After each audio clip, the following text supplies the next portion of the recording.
Salut tout le monde. Aujourd'hui, on va traiter le premier cours de la physique de tronc commun, l'attraction universelle.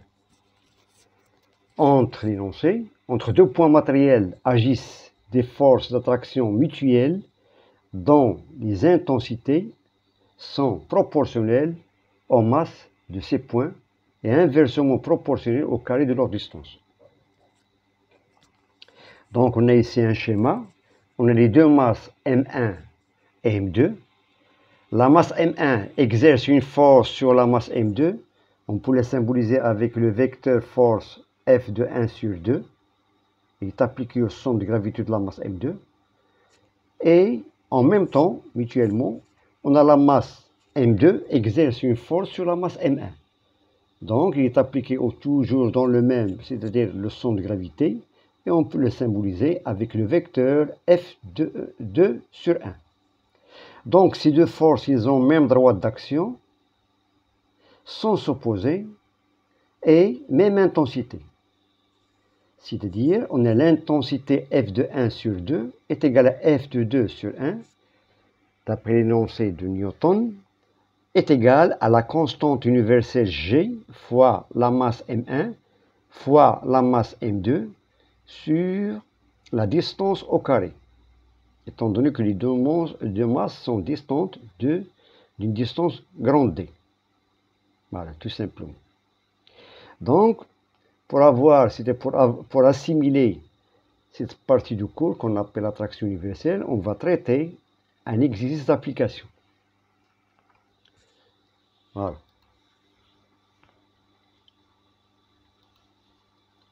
Donc, cet exercice d'application, on considère un corps S de masse M qui est égal à 5 tonnes, se trouvant à la hauteur H de 100 km de la surface de la Terre. C'est-à-dire que ce corps S il se trouve à une distance à la surface de la Terre de 100 km. La première question, calculer l'intensité de l'attraction universelle exercée par la Terre sur le corps S. C'est-à-dire, on peut symboliser cette phrase avec le vecteur F de T sur S, c'est-à-dire la force exercée par la Terre sur le corps S, tout simplement. Donc, la réponse ou bien la correction de cette première question, donc on applique la relation F de T sur S qui est égale à F de S sur T, c'est-à-dire la force exercée par la Terre sur le satellite, et en même temps est égale à la force exercée par le corps S sur la Terre, est égale à G, la constante universelle, fois la masse de la Terre, fois la masse du solide sur la distance au carré. Cette distance, bien sûr, est égale à la somme du rayon de la Terre plus l'altitude H, où se trouve le corps S.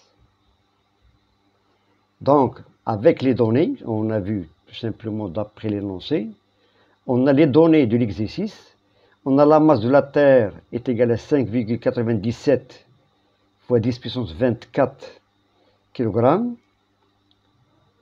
La masse de la Lune, ml, est égale à 7,35 10 puissance 22 kg. Le rayon de la Terre, RT, est de 6400 km. Voilà, 6400 km.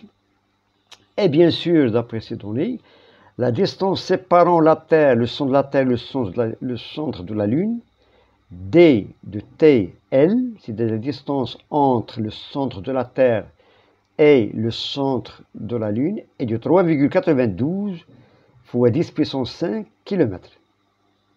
Et la constante universelle G est de valeur 6,67 10 puissance moins 11 dans le système international. Ça veut dire système international, c'est-à-dire chaque grandeur physique il a une unité. Par exemple, la masse, son unité internationale, c'est le kilogramme.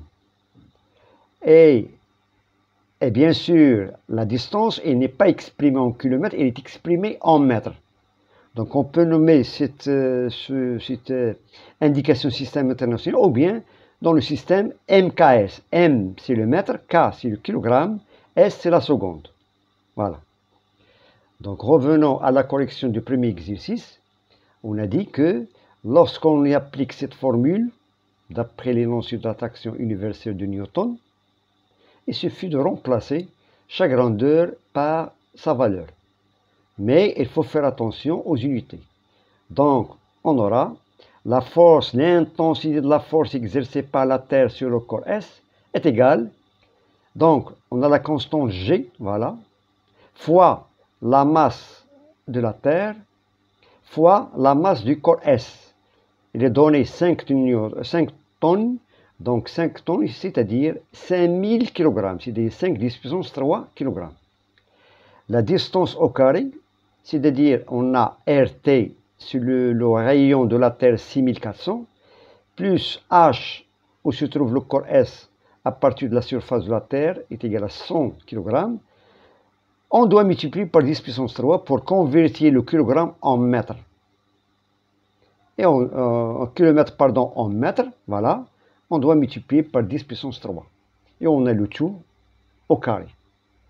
Donc, il suffit d'avoir appel à une calculatrice et on aura l'intensité de la force exercée par la Terre sur le corps S est de valeur 0,03 10 puissance 10 newton. Tout simplement. Revenons maintenant à l'énoncé de l'exercice. On peut passer à la deuxième question.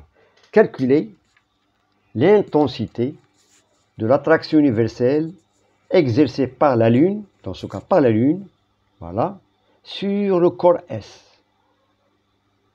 Voilà. Par la Lune sur le corps S, tout simplement. Donc on va appliquer la même chose, on va appliquer, c'est-à-dire la même formule. Donc on a ici la force exercée, l'intensité de la force exercée par la Lune sur le corps S est égale, l'expression, toujours on a G, c'est la constante universelle, fois, dans ce cas, fois la masse de la Lune, fois la masse du corps S. On a ici le corps S, et on a ici la Lune. Dans le cas, par exemple, d'après le résumé du cours, on a schématisé, par exemple, lorsqu'on a un corps de masse M1 avec un corps de masse M2.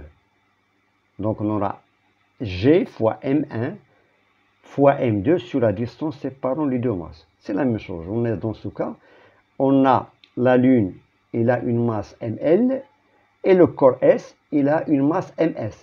Et les distances séparant ces deux corps, c'est la distance D'. Il est tout à fait différent de la distance première. Voilà. Avec D', c'est-à-dire c'est la distance totale moins la distance D1, ou bien D. On a calculé tout à l'heure dans la première question. Donc, avec D' est égal à D de TL, c'est-à-dire la distance entre la Terre et la Lune, moins petit d, on sait que petit d est égal au rayon de la Terre plus l'altitude h.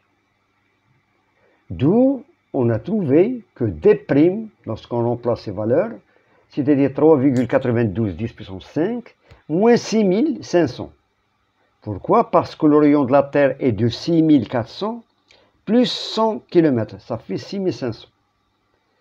Application numérique, et on trouve que l'intensité de la force exercée par la Lune sur le corps S est de valeur 635,8 newtons. 635,8 newtons. Et on constate que cette intensité est très faible par rapport à l'intensité de la force exercée par la Terre sur le corps S. Tout simplement. Pourquoi? Parce que l'attraction terrestre de la Terre est supérieure à l'attraction terrestre de la Lune. Bien. Bon, revenons maintenant à l'énoncé de l'exercice. On aborde la troisième question. Représenter sur le schéma ci-dessous les vecteurs, la force exercée par la Terre sur le corps S et la force exercée par la Lune sur le corps S, sans échelle. C'est-à-dire, on doit tout simplement donner l'allure de ces deux forces, de la représentation de ces deux forces, sans calcul. Tout simplement. Voilà. Donc, c'est l'exercice, c'est la question 3. Donc, correction. Donc, on représente les deux forces sans échelle, c'est-à-dire, on a le corps S est ici.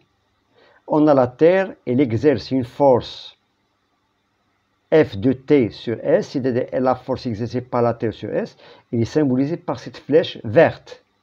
Donc, la Terre attire le corps S vers elle. Et, inversement, la Lune attire le corps S de même vers la Lune, elle est représentée par cette flèche rouge. Donc, c'est le vecteur F, la force de la Lune sur le corps S tout simplement. Ça, c'est une représentation très simple, sans échelle. Bien. Il nous reste maintenant l'avant-dernière question, petit 4. À quelle hauteur H doit-on poser ce corps S pour que les intensités des deux forces F de T sur S et F de L sur S soient égales? C'est-à-dire, on doit trouver une position entre les deux, entre la Terre et la Lune, de ce corps S, de telle sorte que l'intensité de la force exercée par la Terre sur ce corps est égale à l'intensité de la force exercée par la Lune sur ce corps. Voilà. Réponse. Donc, on cherche maintenant la hauteur H. Dans ce cas, étant donné que les intensités sont égales, de la force exercée par la Terre sur le corps S et celle exercée par la Lune sur le corps S, on va remplacer chaque force ou bien chaque intensité par son expression, d'après la loi d'attraction universelle. Donc on aura ici G fois la masse de la Terre fois la masse du corps S sur la distance D1 au carré. Ça, c'est la distance séparant le corps S ou la Terre, D1, qui est égale à la constante universelle fois la masse de la Lune, dans ce cas, fois la masse du corps S sur la distance D2. La distance D2 au carré. La distance D2, c'est la distance séparant le corps S et le centre de gravité de la Lune.